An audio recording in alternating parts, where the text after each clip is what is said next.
Hello everyone, this is Shraddha Shukla, your legal mentor on legal studies in the series of Indian Contract Act. Today is my fourth lecture and today I'm going to cover four topics and those are rules relating to communication of proposal that is mentioned in section 4, revocation of proposal which is in section 5, modes of revocation in section 5 and the fourth one is rules relating to revocation that is section 5 and 6. I'll keep the video bilingual so that both the Hindi medium students and the English medium students will be benefited. So please like and subscribe my channel for more such videos. So let's start.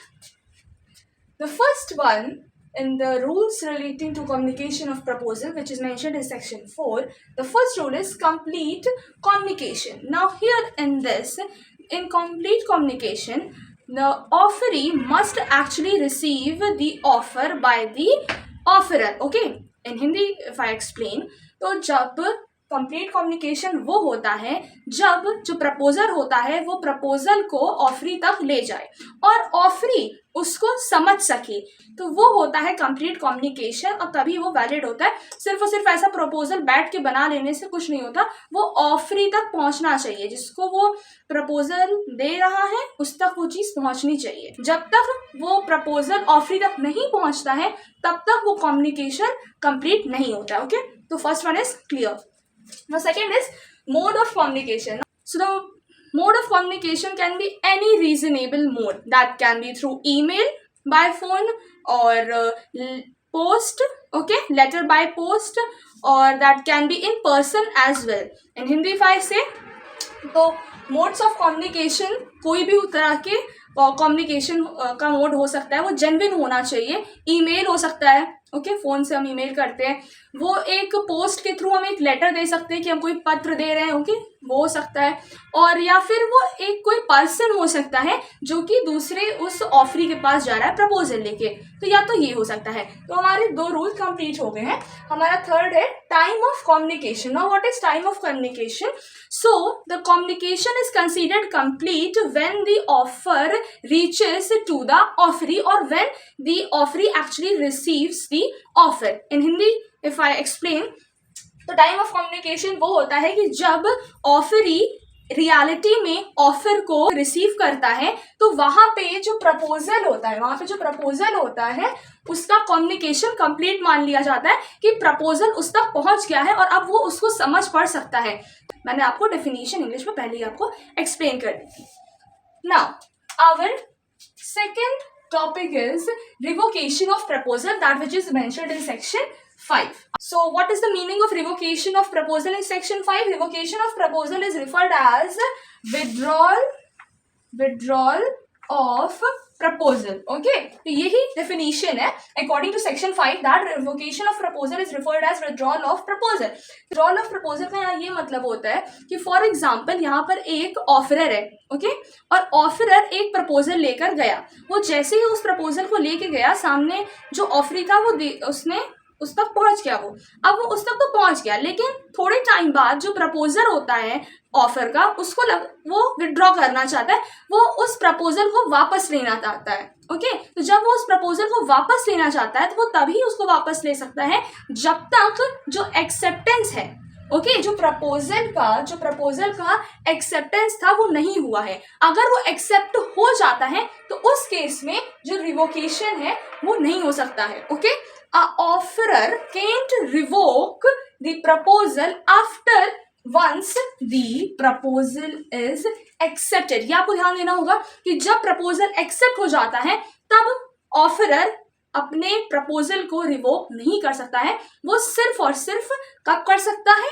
Before the communication of acceptance. जब तक जो communication acceptance का वो नहीं हो जाता, acceptance नहीं मिल जाती है प्रपोजल को। ओके, तो ये था हमारा रिवोकेशन ऑफ प्रपोजल। अब हमारी थर्ड हेडिंग है modes of revocation, that is mentioned in section 5।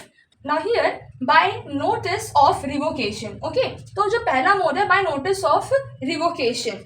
So by notice of revocation में क्या होता है कि हम रिवोकेशन जो कर रहे हैं, जो भी हम जैसे जो विड्रॉल कर रहे हैं, प्रपोजल का जो विड्रॉल हो रहा है वो हम नोटिस के थ्रू इन्फॉर्म कर रहे हैं। हियर व्हाट हैपेंस इज कि offeror informs the offeree through a notice. Okay, तो यहाँ पे जो ऑफरर होता है, in this mode bye notice of revocation the offeror informs the offeree about the revocation that he is revoking the proposal.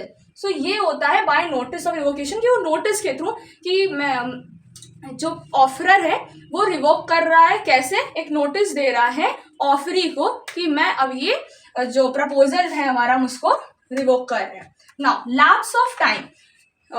In many proposals what happens is कि whenever one offerer proposes a proposal to a offeree, they specifies a time that this proposal should be accepted between a specified time. Okay, and if that offeree doesn't accept or don't accept the offer in that specified time, then the proposal is revoked. Okay, तो जो proposal होता है वो revoke हो जाता है. और अगर वहां पे कोई स्पेसिफाइड टाइम नहीं दिया हुआ है तो एक रीजनेबल टाइम में वो एक्सपायर हो जाएगा. ओके, वो जो मतलब प्रपोजल होगा वो एक्सपायर हो जाएगा. Let me explain Hindi as well कि हिंदी में क्या होता है कि जो लैप्स ऑफ टाइम भी क्या होता है कि जब भी एक प्रपोजल होता है वो एक प्रपोजल को प्रपोज करता है तो उस टाइम पे वो कई बार उसमें मेंशन किया होता है कि आप हमें अगर आप इसको एक्सेप्ट करना चाहते हैं तो जो एक्सेप्टेंस का कम्युनिकेशन है वो 5 days या 4 days के अंदर होना चाहिए, जो भी उनका टाइम मेंशन्ड हो.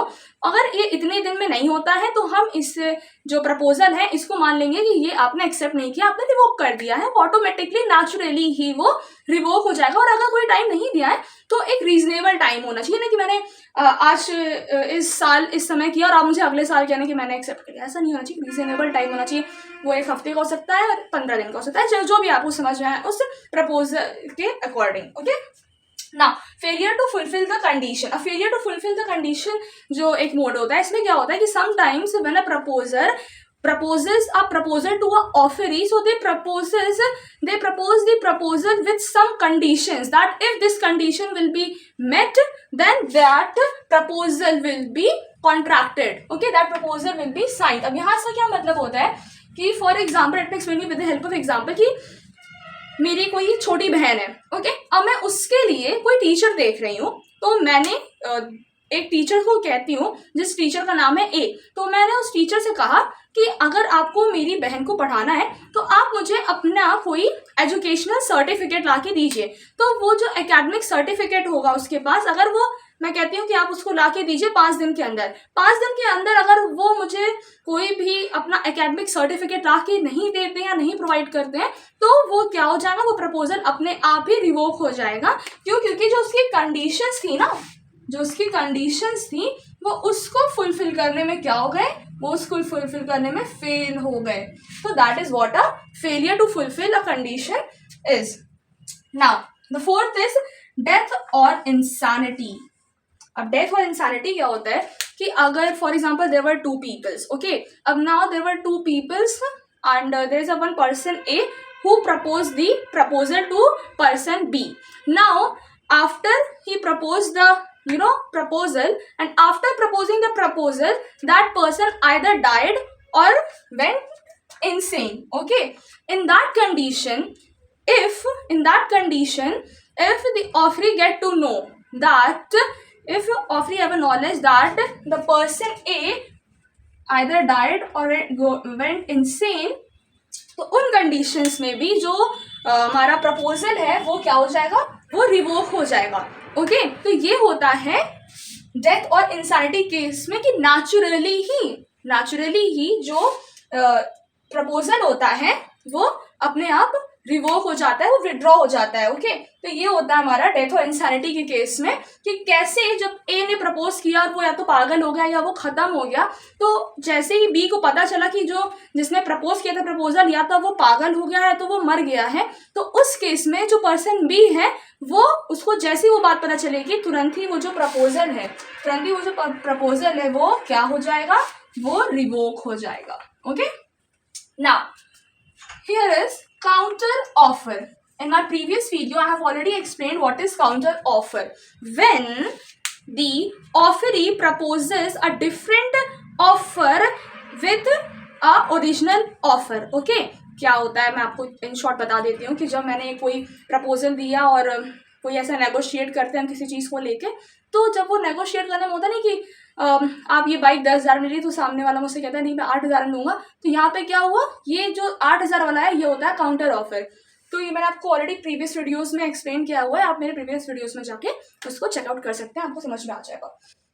तो काउंटर ऑफर में क्या होता है कि जैसे ही काउंटर ऑफर होता है ना, तो वहां पे भी रिवोक हो जाता है, जो हमारा प्रपोजल होता है वो रिवोक हो जाता है जैसे ही काउंटर ऑफर आता है, क्योंकि जो ओरिजिनल ऑफर था वो तो एक्सेप्ट नहीं हुआ ना, उन्होंने एक दूसरा ऑफर दिया, उसको उसकी जगह उन्होंने एक दूसरा ऑफर दिया, डिफरेंट ऑफर उन्होंने दिया, तो वो होता है counter offer. Now here is rejection by offeree. अब रिजेक्शन बाय ऑफरी क्या होता है कि the offerer offered a proposal to offeree and offeree denied to enter into that proposal। तो यहाँ पे क्या हो गया कि जो रिजेक्शन था, ऑफरी ने क्या किया, रिजेक्ट कर दिया कि भाई हमें तो इस प्रपोजल में नहीं आना है। जैसे फॉर एग्जांपल मैंने कहा कि मैं एक बाइक सेल करना चाह रही थी पर्सन बी को, तो जो पर्सन बी है उसने कहा नहीं हमें बाइक की ज़रूरत नहीं है, मेरे ऑलरेडी बाइक है, मुझे नहीं चाहिए। तो क्या हो गया, वहाँ पे जो मेरा ऑफर था वो ऑफरी ने जो प्रपोजल था